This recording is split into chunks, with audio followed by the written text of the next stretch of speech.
এবং আল্লাহ তাআলা কোন উম্মতকে শাস্তি দেওয়ার ক্ষেত্রে দুইটা পদ্ধতি দেখা যায়। একটা হলো সমূলে ধ্বংস করে দেওয়া, এটা হলো সেই কাফের জাতিকে, পাপিষ্ঠ জাতিকে একেবারে সমূলে ধ্বংস করে দেওয়া, কাউকে বাঁচিয়ে রাখেন। যেমন নূহ আলাইহিস সালামের প্লাবনের কথা আপনারা জানেন, কোরআনে আছে। আদ আলাইহিস সালামের সমুদ জাতি, এই বিভিন্ন জাতিকে আল্লাহ যে আযাব দিয়েছিলেন তাদের পাপের কারণে, দেখতে তাদের সমূলে ধ্বংস করে দিয়েছেন। এরপরে নবীর প্রতি ঈমান যারা এনেছিল তাদের বংশ, তাদের জেনারেশনগুলো পরবর্তীতে রয়ে যায় এবং তারাও বিভিন্ন পাপে জড়িত হয়ে যায়। তো বিভিন্ন ধরনের পাপের কথা আছে কোরআনে, কিন্তু এই উম্মতে মুহাম্মদী, মুহাম্মদ সাল্লাল্লাহু আলাইহি ওয়াসাল্লাম অতীতে যে সমস্ত পাপ করার কারণে ধ্বংস করা হয়েছিল বিভিন্ন জাতিকে, নবীর উম্মতদেরকে, সমস্ত পাপ এই উম্মতে মুহাম্মদের লোকেরা করে। আল্লাহ কত দয়া, এক একটা পাপের কারণে এক একটা উম্মতকে ধ্বংস করে। যেমন ধরেন লূত আলাইহিস সালাম, তারা তাদের যে বিশেষ শিরকের পাশাপাশি মহামারী আকার ধারণ করেছিল, তাদের কি সমকামিতা একেবারে সমূলে ধ্বংস করে দিয়েছিল। সেই জাতিকে একেবারে মাটিকে আকাশে উঠিয়ে তাদেরকে একেবারে জমিনে ভাসিয়ে দিয়েছিল, ওলটপালট। সেই পাপটা এখন বর্তমান বিশ্বে একেবারে মামুলি ব্যাপার, এমনকি উম্মতে মুহাম্মদের মধ্যেও মামুলি ব্যাপার হয়ে গেছে। কিন্তু অনেক জাতি যখন এটা ব্যাপক হয়ে যায়, অনেক জাতির মধ্যে যখন এটা ব্যাপক হয়ে যায়, তখন আল্লাহ সমূলে ধ্বংস করে। কিন্তু উম্মতে মুহাম্মদের ব্যাপারে যেটা এসেছে, সেটা আল্লাহ সমূলে গোটা জাতিকে ধ্বংস করবেন না, এটা আল্লাহর একটা বিশেষ রহমত। তারপরও এলাকা ভিত্তিক, যে এলাকায় কোনো পাপ মহামারী আকারে প্রকাশিত হবে এবং মানুষ জড়িয়ে পড়বে, তাদের ব্যাপারে বলা হয়েছে যে তাদেরকে আল্লাহ শাস্তির আওতায় নিয়ে আসবেন, কঠিন শাস্তি। ধ্বংস না করলেও তাদেরকে কঠিন শাস্তি দান করবে। এখানে আমরা কিছু কারণ জানার চেষ্টা করব, যে সমস্ত কারণে আল্লাহ ব্যাপকভাবে শাস্তি দিয়ে থাকেন, আযাব গজব দিয়ে থাকেন। এক নম্বরে যেটা বলবো সেটা হলো কাসরাতুল ফাসাদ ওয়া ইনতিশারুল মাআসি ওয়াল মুজাহারা বিহা। মানে বিপর্যয়, ব্যাপকভাবে জমিনে বিপর্যয় সৃষ্টি করা। ফাসাদ মানে হলো অন্যায়, অনাচার, জুলুম নির্যাতন, ধ্বংস করে ফেলা। আপসেই একদল আরেক দলকে, একজন আরেকজনকে ধ্বংস করে ফেলছে। বিপর্যয় সৃষ্টি করা, জমিনের বুকে বিশৃঙ্খলা তৈরি করা। যখন ব্যাপকভাবে সমাজে বিশৃঙ্খলা তৈরি হয়, তখন এবং ইনতিশারুল মাআসি, বিভিন্ন ধরনের পাপ। আসলে জুলুম তো সবাই করতে পারে না, যারা জালেম, যাদের শক্তি আছে, যাদের সামর্থ্য আছে, যাদের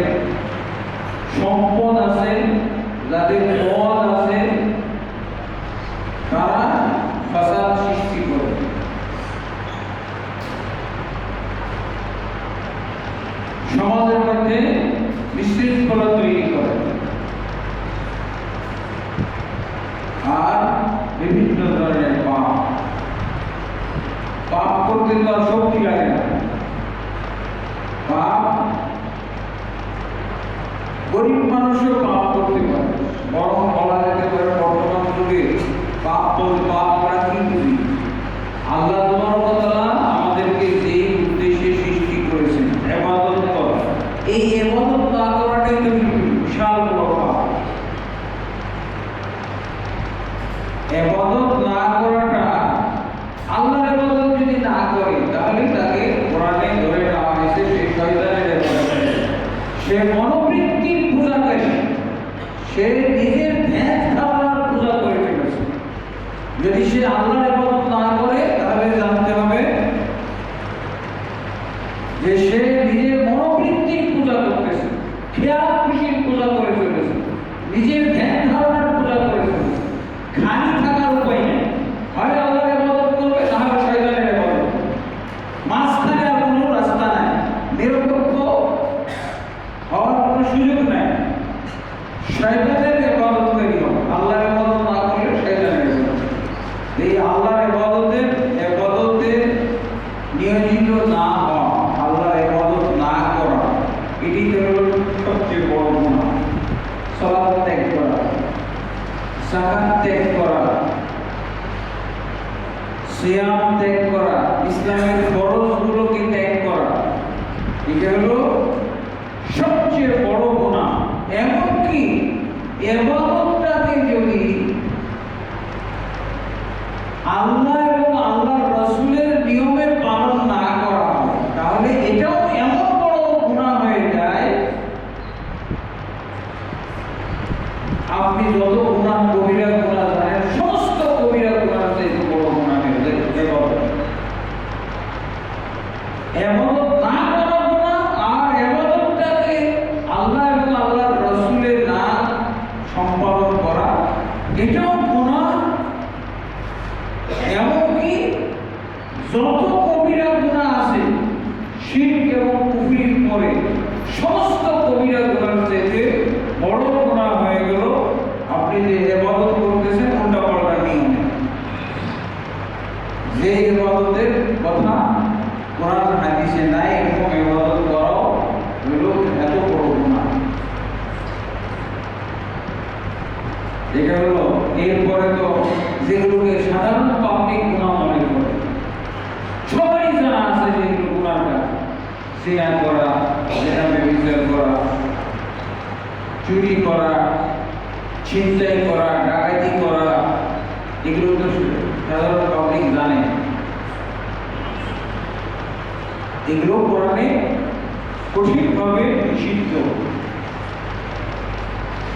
আর ইবাদত না করা, এটা হলো মনোবৃত্তিকে আল্লাহর শরীক বানিয়ে দেওয়া। আর ইবাদত যা ইচ্ছা তাই করা, নিজের নিয়মে করা, কোন হুজুরের নিয়মে করা, কোন পীর তরিকাতে করা, এটা হলো এইসব জিনা ব্যভিচার, চুরি ডাকাতির চাইতে বড় পাপ। চুরি ডাকাতির চাইতে বড় পাপ হলো ইবাদত খেয়াল খুশি মোতাবেক করা। উদাহরণস্বরূপ বলতে পারি কিয়াম করা, এই যে মিলাদ কিয়াম করা হয়, এই যে শবে বরাত পালন করা হয়, এটা চুরি ডাকাতির চাইতে বড় পাপ, জিনা ব্যভিচারের চাইতে বড় পাপ। শবে বরাতের যেগুলো আমরা পালন করি, ইবাদত বাদ দিয়ে বেদাত নিয়ে আমরা মেতে যাই। এমনকি আমরা তো কতবার যে এই মসজিদে এই হাদিস আমরা উল্লেখ করেছি, তাহাজ্জুদ করবেন, তাহাজ্জুদটা আবার যদি রাসূল সাল্লাল্লাহু আলাইহি ওয়াসাল্লামের চাইতে বেশি পড়েন, তাহাজ্জুদ বেশি পড়েন, তাহলে আল্লাহ রাসূল সাল্লাল্লাহু আলাইহি ওয়াসাল্লাম বলছেন এটা এমন বড় পাপ যে উম্মতের মধ্যে রাখা যাবে, উম্মত থেকে খালি। তিন ব্যক্তির কথা প্রায় আমরা বলি, এই হাদিস আমার দেশের ওই বেদাতিরা বুঝেই না, জীবনে কোনোদিন তাদের সামনে হাদিসটা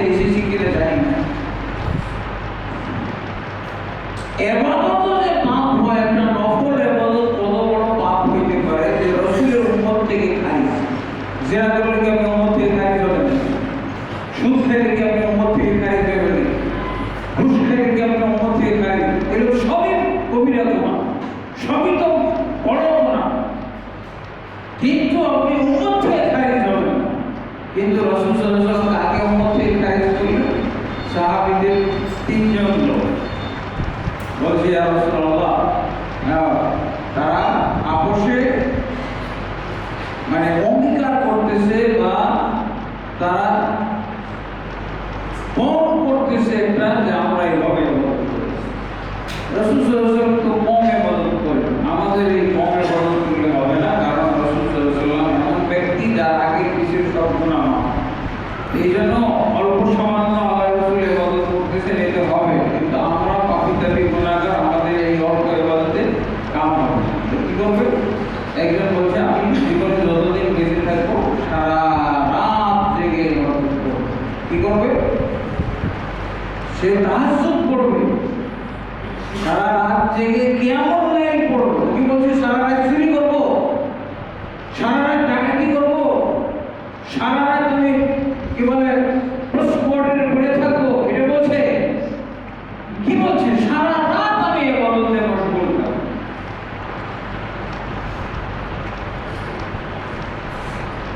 তারপর আল্লাহ রাসূল সাল্লাল্লাহু আলাইহি ওয়াসাল্লাম ওই ব্যক্তিকে কি বললেন? ওই ব্যক্তিকে বললেন সুন্নতি ফালাইসা মিন্নি, যে আমার সুন্নত আমার তরিকা বহির্ভূত ইবাদত করবে, সুন্নাহ অ্যাভয়েড করবে, আমার নিয়ম পদ্ধতি অ্যাভয়েড করে ইবাদত করবে, সে সারা রাত ইবাদত, তার ইবাদতটা সারা রাতই হোক না কেন, ফালাইসা মিন্নি, যে আমার উম্মতের অন্তর্ভুক্ত নয়। বলেন, সারা রাত তাহাজ্জুদ পড়ার কারণে সে উম্মত থেকে খারিজ হলো। আচ্ছা বলেন তো, এটা আমাদের বেদাতীরা সহ্য করতে পারে? এই লোকটা যদি সারা রাত প্রস্পটারে থাকতো, বেঁধে যদি বলতো ইয়া রাসূলুল্লাহ আমি প্রস্পটারে ছিলাম, দেখি কি বলতো যে তুমি উম্মত থেকে খারিজ? হ্যাঁ, অবিবাহিত বলতে একটা দৌড়া নিয়ে এসে 100 বেদ মার শেষ পবিত্র হয়ে গেল। কিন্তু সাহাবীর মতো লোক, সে বলতেছে উসাল্লি লাইলা ওয়ালা আরকুদু, আমি সারা রাত ইবাদত করব, 1 সেকেন্ডও কম। কি বললেন আল্লাহ রাসূল সাল্লাল্লাহু আলাইহি ওয়াসাল্লাম? এর সাথে আরেকজন আছে, আসমু ওয়ালা উফতির, আমি সিয়াম পালন করব, রোজা রাখবো, সারা জীবন একদিনও ছাড়ব না। ও কি বলছে যে আমি বিশ্বাখানায় আমি একটা রুম ভাড়া করে থাকবো? এটা বলছে? এই বেদাতীদের এটা ব্রেনই ধরে না। আপনারা জানেন তো এই মসজিদের একটা দুর্বল অংশ বিশেষ বেদাতীরা না বোঝার কারণে কিভাবে 25টা মামলা দিছিল। এর নামই হলো বেদাতী। ও ইবাদত বুঝে না, ইবাদতের নিয়ম বুঝে না।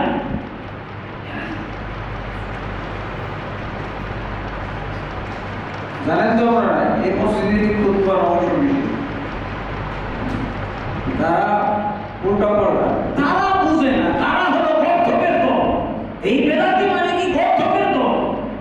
না বুঝার কারণে আমার বিরুদ্ধে, তুই বুঝ আগে, না বুঝতে পারিস আমার কাছে আয়, ওই সব মামলা দিচ্ছে, অনেক মামলা।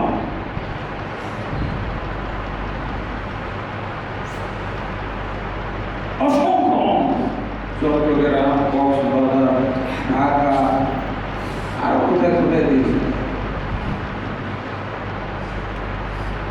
এই হলো অবস্থা।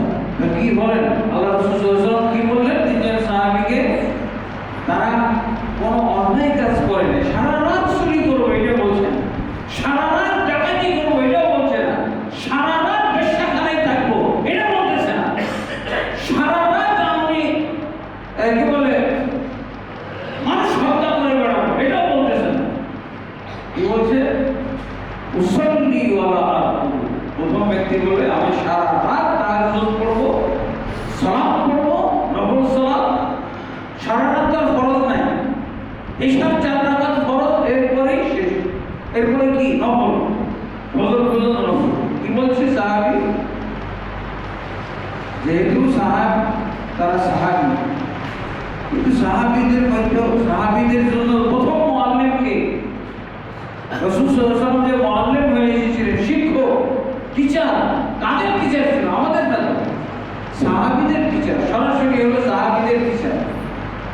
তো সাহাবীরা এই ভুলটা করতেছে।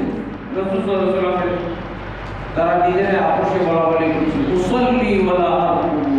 প্রথম ব্যক্তি বলো, আমি জীবনে যতদিন বেঁচে থাকবো কোনো বেদাতি এটা মুক্তিও স্বীকার করতে পারবো না। এই যে মিলাদওয়ালা, কিয়ামওয়ালা, শবে বরাতওয়ালা, এদেরকে যদি আপনি বেঁধে বলেন যে স্বীকার কর, সারা রাত তাহাজ্জুদ পড়বো, একদিনও জীবনে কম ও কামা শুরু করবে, এত কঠোর ইবাদত না, এটা স্বীকার করতে পারবো না। আপনি তখন 100 বার বেড়ে দেন, এটা স্বীকার করায় না। সারা রাত তাহাজ্জুদ পড়বো, 1 সেকেন্ডও কম। সে বয়স 100 বছর হোক আর 50 বছর বয়স হোক, একদিনও রাত্রে কম। খারাপ কথা বলতে। তারপরে দ্বিতীয় ব্যক্তি বলছে, আসুমু দাহরা ওয়ালা উফতির। জীবনে যতদিন বেঁচে থাকবো শুধু সিয়াম আর সিয়াম। একদিনও দুপুরে সকালের নাস্তা, দুপুরের খানা খাবো না। সেই সুবের সাদেকের আগে সেহরি খাবো, আর কি বলে সূর্য ডোবার পর ইফতার করবো। এটা হলো সারা জীবনের আমল, কোনোদিন এটার ব্যতিক্রম হবে না। সিয়াম পালন করবো। তৃতীয় ব্যক্তি কি বললো? আতাসিরুন নিসা ওয়ালা তাযাওয়াজু বিহিন্না আবাদা। আমি ইবাদতে মশগুল থাকার জন্য, ইবাদতে ব্যস্ত থাকার জন্য, সময় যাতে আমার নষ্ট না হয়, ইবাদতের সময় নষ্ট না হয়, এই জন্য আমি বিবাহ বন্ধনে আবদ্ধ হব। কিন্তু মারাত্মক কথা, যারা বিবাহ বন্ধনে আবদ্ধ হয়ে গেছে তাদের সময়, স্ত্রীকে সময় দিতে হয় না। নতুন নতুন তো মনে হয় 24 ঘন্টা ওদেরকে দিই স্ত্রীকে, তাই না? এখনো যাতে আল্লাহর ইবাদত থেকে কোনোভাবেই যেন সে মশগুল না হয়, ইবাদত থেকে যেন সে বিমুখ না হয়, অন্য কোনো ব্যস্ততায় যেন তার সময় নষ্ট না হয়, এই জন্য বলতেছে আমি বিবাহ বন্ধনে আবদ্ধ হব। এই তিনজন কত সুন্দর ইবাদত না? বেদাতীদের দৃষ্টিতে এটা খুবই সুন্দর ইবাদত, কিন্তু আল্লাহ রাসূল সাল্লাল্লাহু আলাইহি ওয়াসাল্লাম এই তিনজনকে লক্ষ্য করে কি বললেন? জেনে রেখো, আমি সেই ব্যক্তি, যে ব্যক্তি আল্লাহকে সবচেয়ে বেশি ভয় করে, আল্লাহর সবচেয়ে তাকওয়াপরায়ণ বান্দা, কিন্তু আমি কি করি? উসাল্লি ওয়া আরকুদু। আমি রাত্রিবেলায় নফল সালাত পড়ি, ঘুমাই এবং স্ত্রীদেরকে আল্লাহ রাসূল সময় দেন। আল্লাহ রাসূল নিজে স্ত্রী গ্রহণ করেছিলেন না, 11টার মতো স্ত্রী। এবং আমি নফল সালাত সিয়াম পালন করি, আবার নফল সিয়াম ছেড়েও চলি। লাগাতার আমি নফল সিয়াম পালন করি না।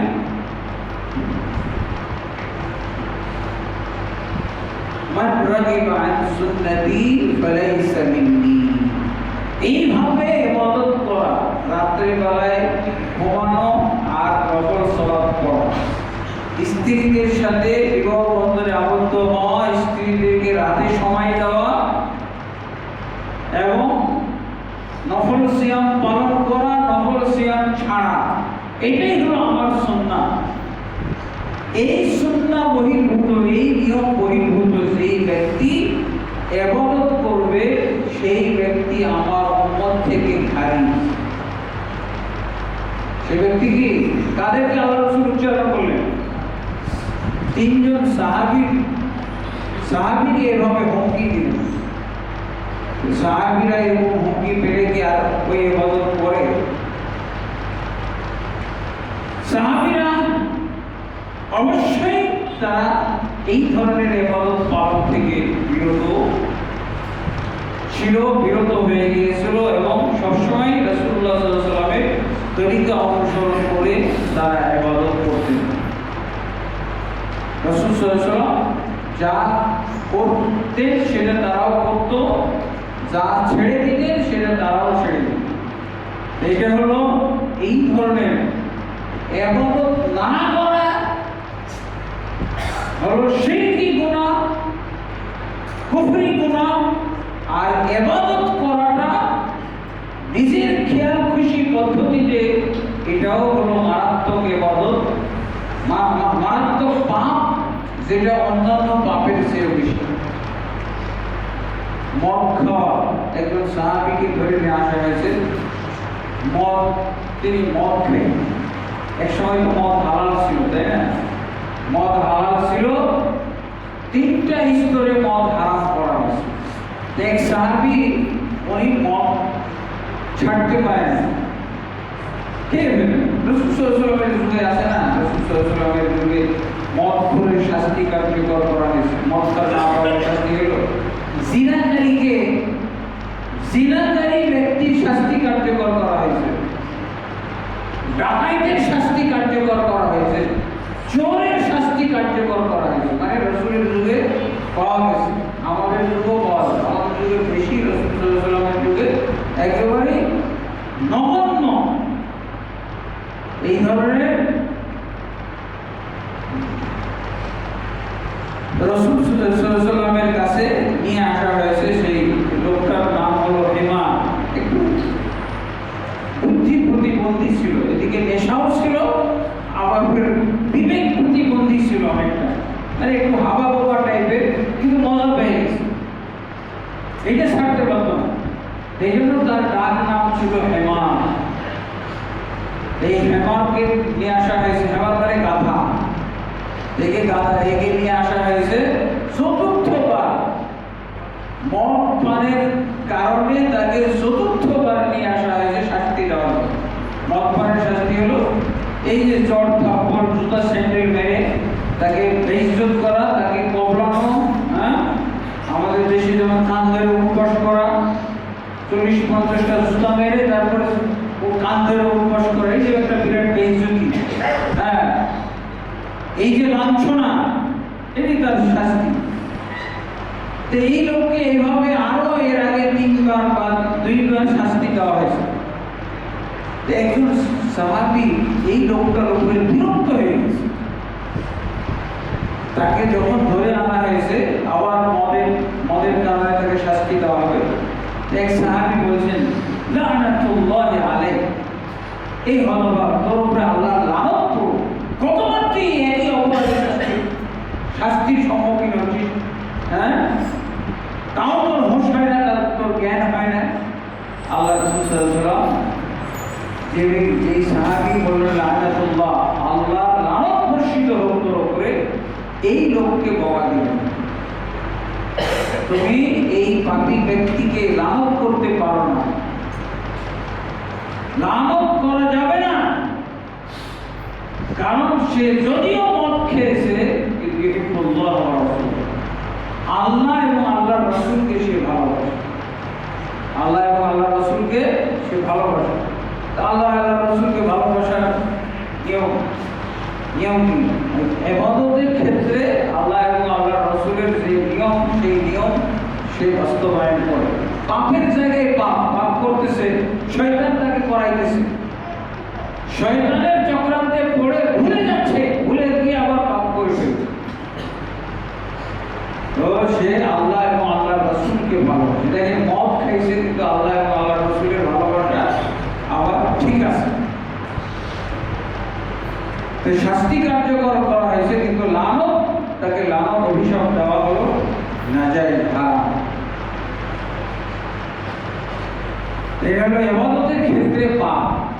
ইবাদত জনিত, ইবাদত সম্পর্কিত পাপ, এগুলো হলো মারাত্মক। কি বললাম? উম্মত থেকে খাইজ।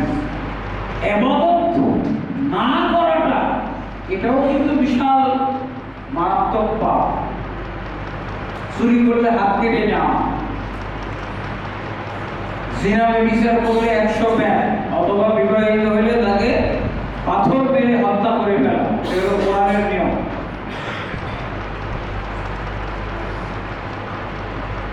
কিন্তু যদি কেউ সালাত না পড়ে তাহলে তাকে কাফির করা হয়, তার শাস্তি হলো মৃত্যুদণ্ড। কাফির হয়ে যাবে এবং তার শাস্তি হলো মৃত্যুদণ্ড। মারাত্মক কথা। সুদ খাইলে, ঘুষ খাইলে বড় পাপ হয়, কবিরা গুনাহ হয়, কিন্তু তার শাস্তি মৃত্যুদণ্ড না, তার শাস্তি মৃত্যুদণ্ড। এই পাপগুলো যখন ব্যাপক হয়ে যায়, ইন্তিশারুল মাআসি, কোন সমাজে যখন পাপ ব্যাপক হয়ে যায়, তখন আল্লাহর পক্ষ থেকে শাস্তি আসে। আর মুজাহারা বিহা, পাপগুলোকে প্রকাশ্যে করা, প্রকাশ্যে পাপ করা। তাহলে এগুলোর কারণে আল্লাহ তাআলা বলছেন কি ধরনের আযাব আল্লাহর পক্ষ থেকে আসতে পারে। আযাবুল্লাহি বাগতাতান, হঠাৎ করে পুরো একটা আযাব চলে আসে, হঠাৎ করে আল্লাহর পক্ষ থেকে আসতে পারে, অথবা জমিন থেকে, আসমান থেকেও আসতে পারে, জমিন থেকেও আসতে পারে। হঠাৎ করে আল্লাহর পক্ষ থেকে শাস্তি চলে আসে। পাপ করছি, খুব তো আমি আনন্দের সাথেই পাপ করছি, কই কোনো সমস্যা নেই, হ্যাঁ, কিন্তু হঠাৎ করে আল্লাহর পক্ষ থেকে এর শাস্তি চলে আসে। কিভাবে? আসমান থেকে শাস্তি আসে। যেমন ধরেন যে কি ঠান্ডা পড়ে যায়, অনেকে মারা যায়, এভাবে মারা যাচ্ছে। দেখা যাচ্ছে যে ঝড় তুফানের কারণে মারা যাচ্ছে, দেখা যাচ্ছে যে বন্যার কারণে মারা যাচ্ছে। আপনি বাসাতে শুয়ে আছেন, খুব নিরাপদে আনন্দ ফুর্তি করে শুয়েছেন, হঠাৎ দেখা যায় যে আপনি তো দরজা লাগিয়ে ঘুমাইছেন, আপনি একেবারে পানি, শরীর সমাধি হয়ে গেছে, আর ঘুম থেকে জাগাই হয় নাই, একেবারে শরীর সমাধি হয়ে গেছে। এগুলো তো আমরা দেখতেছি, আমাদের কাছে তো এগুলো কাহিনী না, কিসা কাহিনী নেই, এগুলো কোনো কিসা কাহিনী না। আল্লাহর পক্ষ থেকে হঠাৎ করে আযাব চলে আসে, ঝড় তুফান, হঠাৎ করে আপনি অ্যাক্সিডেন্টে মারা গেলেন, হঠাৎ করে লঞ্চ ডুবিতে আপনি মারা গেলেন, হ্যাঁ, কল্পনাই করতে পারেন। তো যারা এইভাবে প্রকাশ্যে পাপ করে তাদেরকে যে কোনো সময় আল্লাহ তাআলা, এই জন্য আল্লাহ রাসূল সাল্লাল্লাহু আলাইহি ওয়াসাল্লাম আমাদেরকে পানাহ চাইতে বলেছেন, আল্লাহুম্মা আউযু বিকা মিন ফুজাতিল মাউত, ইয়া আল্লাহ আমি তোমার কাছে হঠাৎ মৃত্যু থেকে পানাহ চাই, হঠাৎ মৃত্যু থেকে পানাহ চাই। আর হঠাৎ মৃত্যু হয়ে যায় তাদের ক্ষেত্রে, অথবা একেবারে দেখতে দেখতে প্রকাশ্যে তাদের উপরে আল্লাহর আযাব কার্যকর হয়েছে। এইভাবে তারপরে আল্লাহকে বলছেন, আল্লাহ রাসূল সাল্লাল্লাহু আলাইহি ওয়াসাল্লাম থেকে একটা হাদিস এসেছে, রাসূলুল্লাহ সাল্লাল্লাহু আলাইহি ওয়াসাল্লাম একদিন ভবিষ্যৎবাণী করেছেন, এটা যখন পাপ প্রকাশ্যে মানুষ করতে থাকে, যখন পাপ করতে থাকে এবং ব্যাপকভাবে করতে থাকে, তখন আল্লাহর পক্ষ থেকে ব্যাপকভাবে আযাবটাও আসে। সাহাবায়ে কেরাম বললেন, ইয়া রাসূলুল্লাহ, মানে সাহাবায়ে কেরাম তাদের উপরে নিয়ে নিলেন যে তারা জীবিত থাকতে এরকম হইতে পারে না। এক সাহাবী জিজ্ঞেস করলেন, ইয়া রাসূলুল্লাহ, আনাহলিকু ওয়া ফীনা সালিহুন, আপনি যে বলছেন আল্লাহর পক্ষ থেকে আযাব গজব এসে ধ্বংস করে ফেলবে, তো আমাদের মধ্যে সৎকর্মশীল বান্দারা, ভালো লোকেরা থাকা অবস্থায় কি এরকম হইতে পারে? আল্লাহ রাসূল সাল্লাল্লাহু আলাইহি ওয়াসাল্লাম বলেন, না, ভালো লোকেরা থাকা অবস্থায় এরকম আযাব গজব আল্লাহর পক্ষ থেকে ইদা কাসুরাল খাবাস, আল্লাহ রাসূল সাল্লাল্লাহু আলাইহি ওয়াসাল্লাম বলেন, যখন পাপ পঙ্কিলতা ব্যাপক হয়ে যায়, যখন পাপ পঙ্কিলতা ব্যাপক হয়ে যায়, তখন সৎকর্মশীল লোকেরা থাকা অবস্থায় আল্লাহর পক্ষ থেকে আযাব আসে। এই যে যেসব এলাকায় বন্যা হচ্ছে, হ্যাঁ, এইসব এলাকায় কি ভালো লোক নাই? ভালো লোক আছে, কিন্তু ভালো লোকেরা হয়তো ভালো লোক থাকা সত্ত্বেও ভালো লোক কয়জন? যদি শতকরা 98% বেনামাজি হয়, 2% নামাজি হয়, তো ভালো লোক কোথায়? এই ভালো লোকদের প্রভাব কি বাকি? এই ভালো লোক, এইসব ভালো লোক দিয়ে তো আল্লাহ আযাব মাফ করবেন না, সবার উপরে আযাব নিয়ে আসবেন। আমরা বেঁচে আছি, এটি বিরাট শুকরিয়ার ব্যাপার। তারপরে আল্লাহ রাসূল সাল্লাল্লাহু আলাইহি ওয়াসাল্লাম আরেকটা হাদিসে বলছেন, ওমর ইবনে খাত্তাব রাদিয়াল্লাহু থেকে বর্ণিত, তুশিবুল কুরা আন তুখাররাব ওয়া হিয়া আমিরা ইলা ওয়া কাইফা তুখাররাব ওয়া হিয়া আমিরা ক্বালা ইযা আলা ফিজাউহা আবরারুহা ওয়া সাদাল কাবিলাতা মুনাফিকুহা। আল্লাহ রাসূল সাল্লাল্লাহু আলাইহি ওয়াসাল্লাম বলেন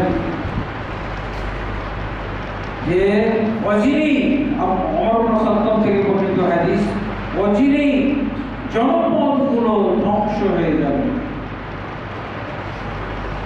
অথচ এই জনপদ এক সময় জমজমাট ছিল, কত সুন্দর ছিল, কত জমজমাট ছিল, হ্যাঁ, অথচ এগুলো হঠাৎ করে দেখা যাবে যে ধ্বংস হয়ে গেছে।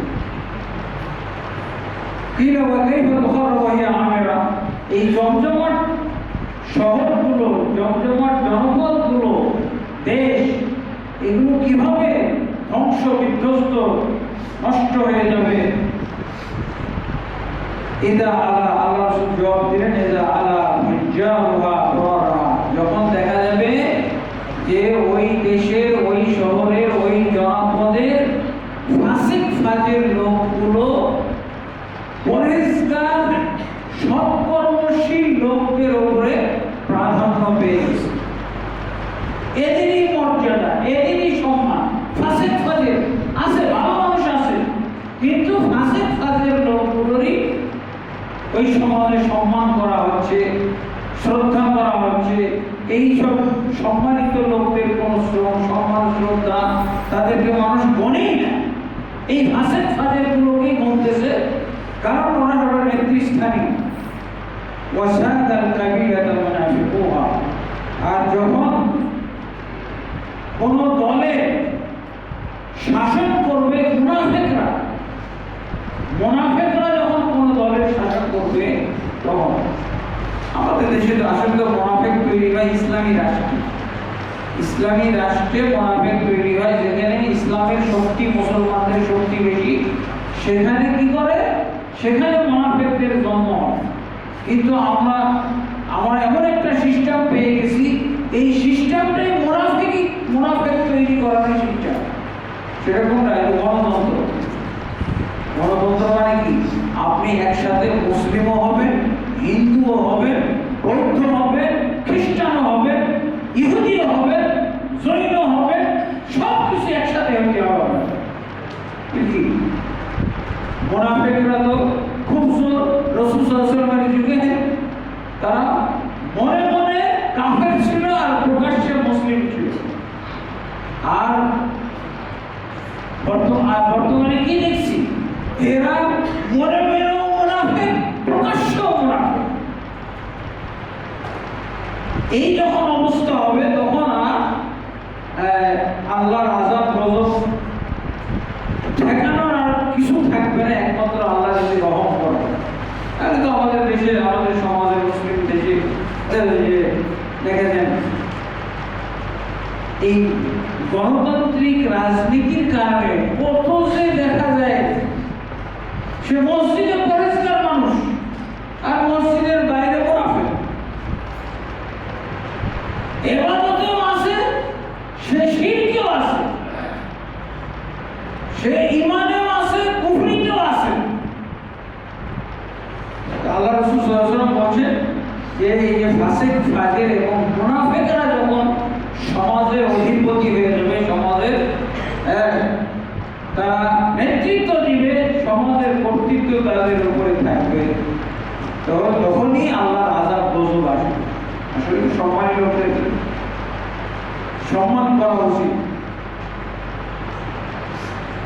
এরপরে আল্লাহ রাসূল সাল্লাল্লাহু আলাইহি ওয়াসাল্লাম তো বলেছেন যে এই সমাজে, যে সমাজে খুব ব্যাপকভাবে অন্যায় অপকর্ম হয়, ওই সমাজে যারা চুপ থাকে, চুপ থাকাটাও অন্যায়, চুপ থাকলেও থাকবে, ঝামেলা যাওয়া দরকার নেই।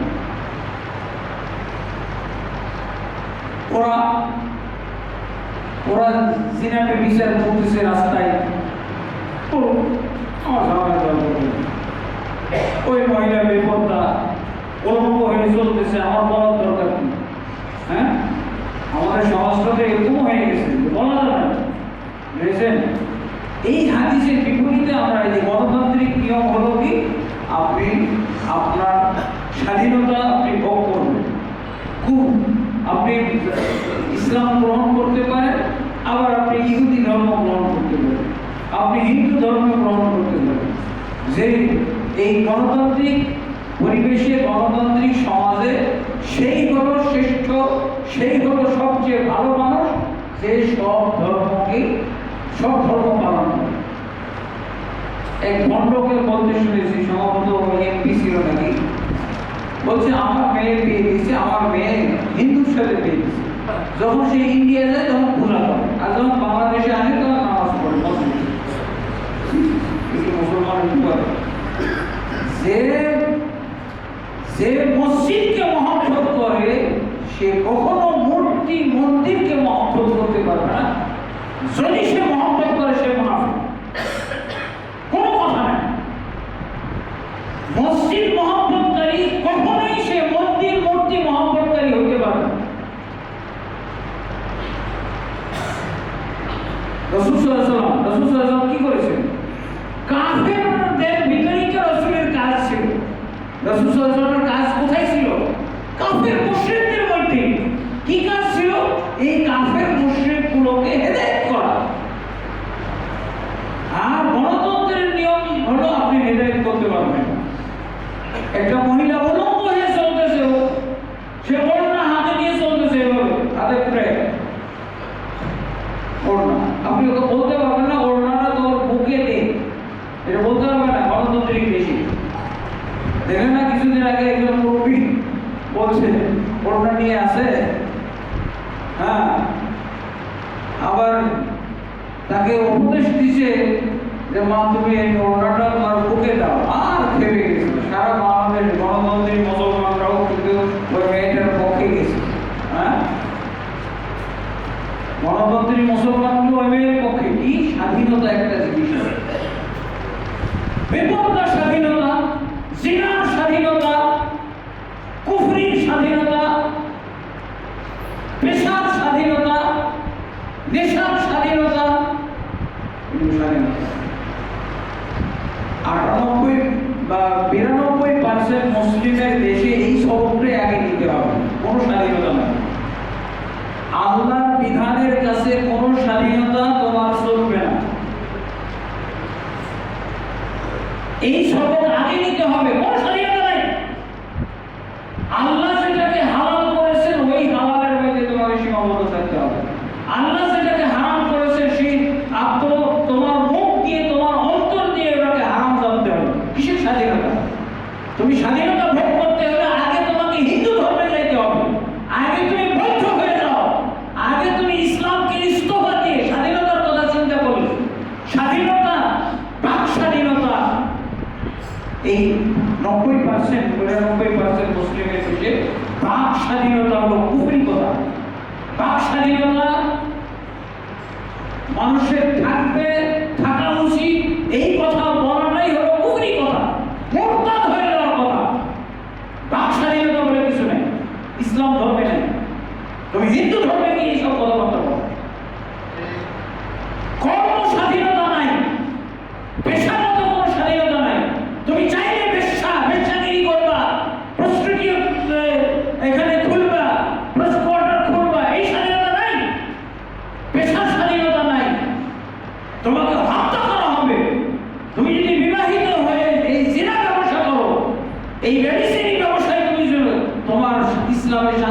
নির্ধারণ করে রেখেছে মৃত্যুদণ্ড। কিসের তাহলে স্বাধীনতা? তুমি কি বুঝো ইসলামের? তাহলে 92% মুসলিমের এই কথা বলা চলবে না। এই কথা বললে সেই হয়ে যাবে মৃত্যুদণ্ডের আসামি। তার বাক স্বাধীনতা থাকবে না, তার কর্ম স্বাধীনতা থাকবে না। সেই কথাই কেবল সে বলতে পারবে সেই কথা বলার বৈধতা কোরআন হাদিসে আছে।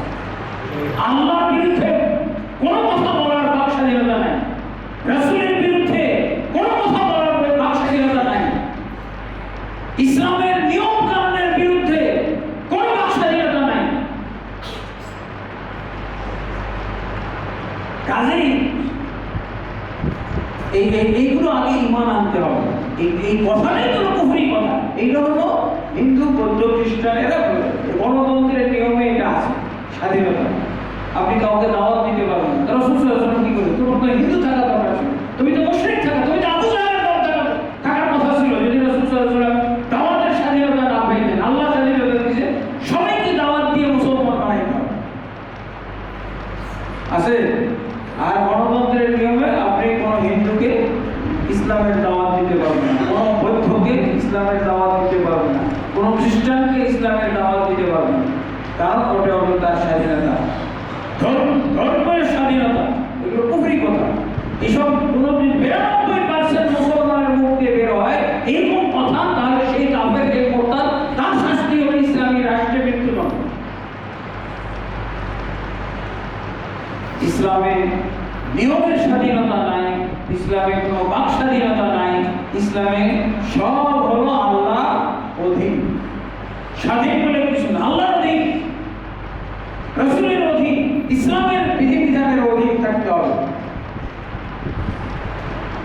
কিন্তু আমরা এই যে এতগুলো পাপ পবিত্রতার মধ্যে আমরা জড়িত আছি।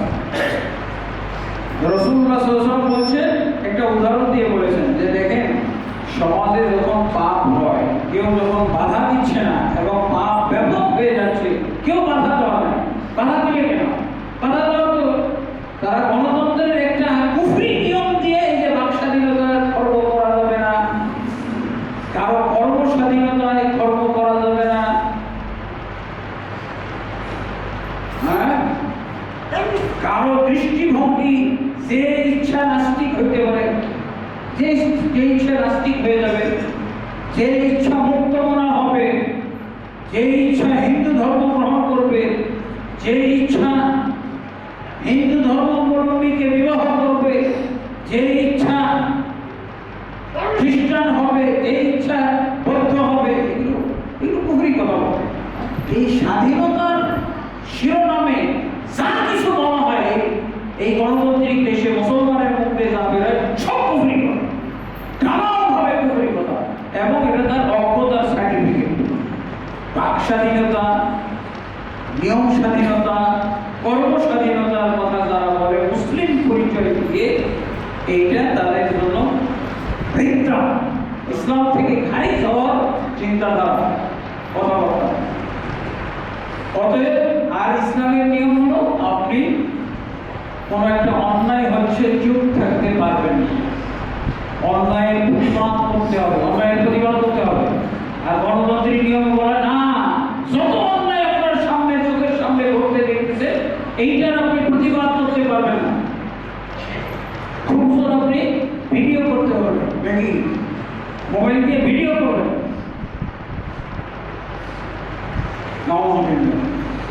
তাহলে আল্লাহ রাসূল সাল্লাল্লাহু আলাইহি ওয়াসাল্লাম বলছেন যারা অন্যায় করে, অন্যায়কারীরা যখন ব্যাপক হয়ে যায় এবং এই অন্যায়কারীদেরকে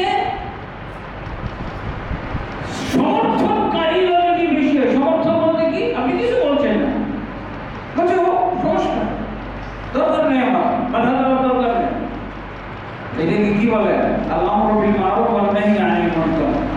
আল্লাহ রাসূল সাল্লাল্লাহু আলাইহি ওয়াসাল্লাম এটাও বলছেন যে ইন্না নাস ইযা রাউ যালিমা ফালাম ইয়াখুযু আলা ইয়াদিহি আওশাকা আন ইয়াউমা বিল মিন ইনদি। যখন জালেম জুলুম করতেছে, অন্যায়কারী অন্যায় করতেছে, অথচ দেখেও তাদের প্রতিবাদ করে না, বাধা দেয় না, তা আল্লাহর পক্ষ থেকে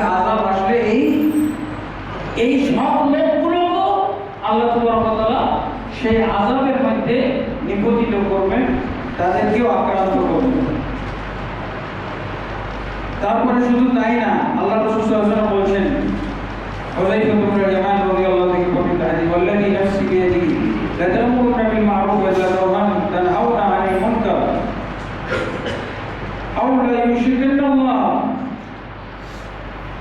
يبعث عليكم عقابا منه ثم تدعونه فلا يستجيب لكم। আল্লাহ রাসূল সাল্লাল্লাহু আলাইহি ওয়াসাল্লাম বলেন, মুসনাদ আহমদের হাদিস, রাসূলুল্লাহ সাল্লাল্লাহু আলাইহি ওয়াসাল্লাম বলেন যে তোমাদের সমাজে যখন অন্যায় হবে, আমরা পছন্দ করে বলছি, যখন তোমরা সৎ কাজের আদেশ বাদ দিয়ে দিবে এবং অসৎ কাজ করা থেকে, অসৎ কথা অসৎ কাজ করা থেকে বিরত থাকবে, বাধা দিবে না, প্রতিবাদ করবে, তাহলে অবশ্যই আল্লাহ তাআলা তোমাদেরকে ব্যাপকভাবে আযাব দিবেন, ব্যাপকভাবে আযাব দিবেন। মানে তোমরা যে ভালো মানুষ, এখানে আল্লাহ কোনো কাজ বিচার করবে না, তোমাদের উপর আল্লাহ আযাব দিবেন।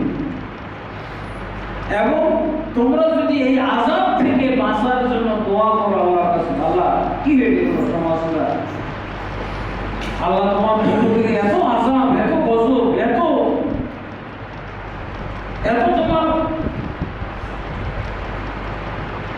তোমার রহমত থেকে মানুষকে বঞ্চিত করে ফেলছো, আল্লাহ রহমত দাও, আল্লাহ এদের থেকে জুলুম উঠিয়ে নাও, আল্লাহ জালেমদেরকে তুমি প্রতিহত করো, জালেমদেরকে শাস্তি দাও। এই যে আমরা দোয়া করছি, গাজার জন্য দোয়া করলাম না, গাজার জন্য দোয়া করি, ইন্ডিয়ার জন্য দোয়া করি, তাই না, মায়ানমারের জন্য দোয়া করি, আল্লাহ রাসূল সাল্লাল্লাহু আলাইহি ওয়াসাল্লাম বলেছেন দোয়া কবুল হবে, কবুল হবে না করে লাভ নেই।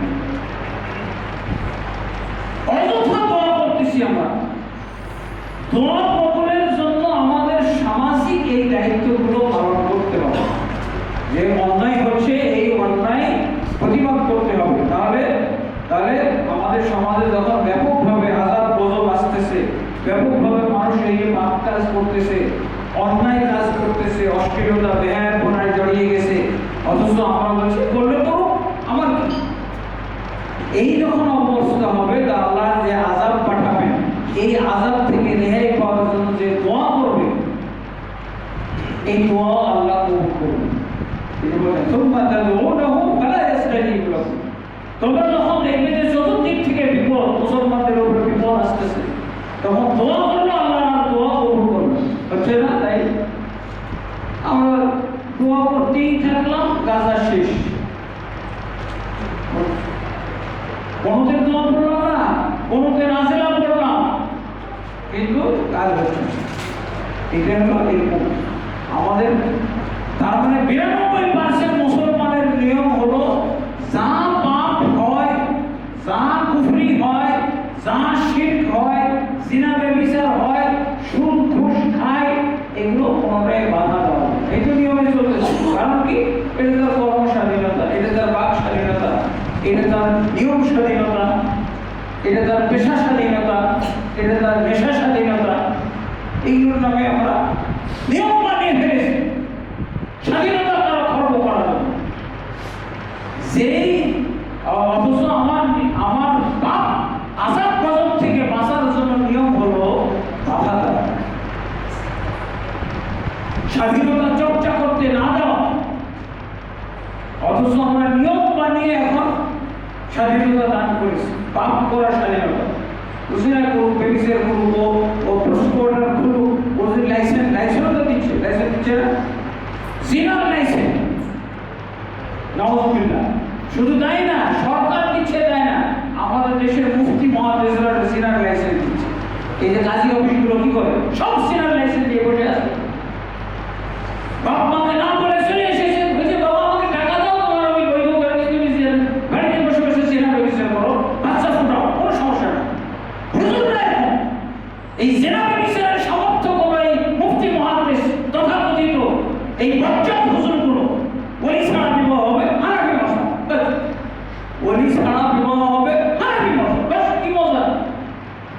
এগুলো দেখা যায় একটা কাজী অফিসও কি ওই যে জিনা ব্যবসার লাইসেন্স দাও, আর কাজী সাহেব একটা কিছু একটু টাকা পেয়ে গেল, সব বৈধ করে, মুফতি সাহেব বৈধ করে দিল। কয়েকদিন আগে আমার বাসায় এসেছে কি হিন্দা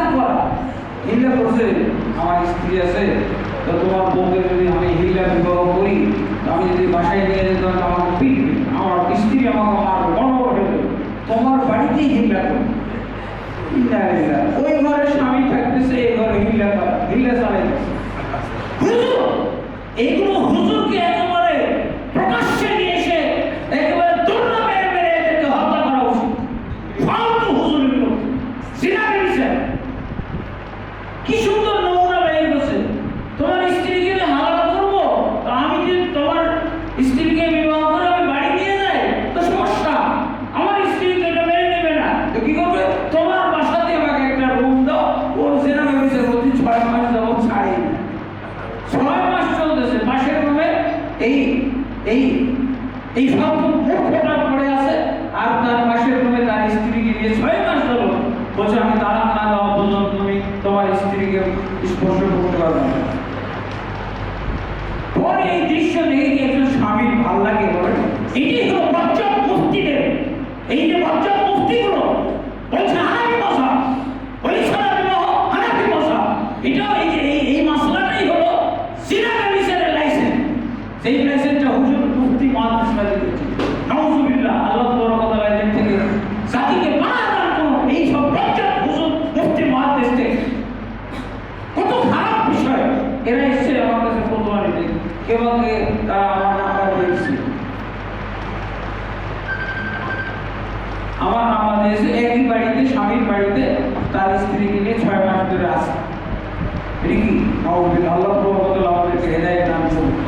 অনেক পাপ-পঙ্কিলতা আমাদের সমাজে চলতেছে, আমরা এগুলোর প্রতিবাদও করছি না, এগুলো থেকে বিরত থাকছি না, এগুলোর ব্যাপারে মানুষকে সতর্ক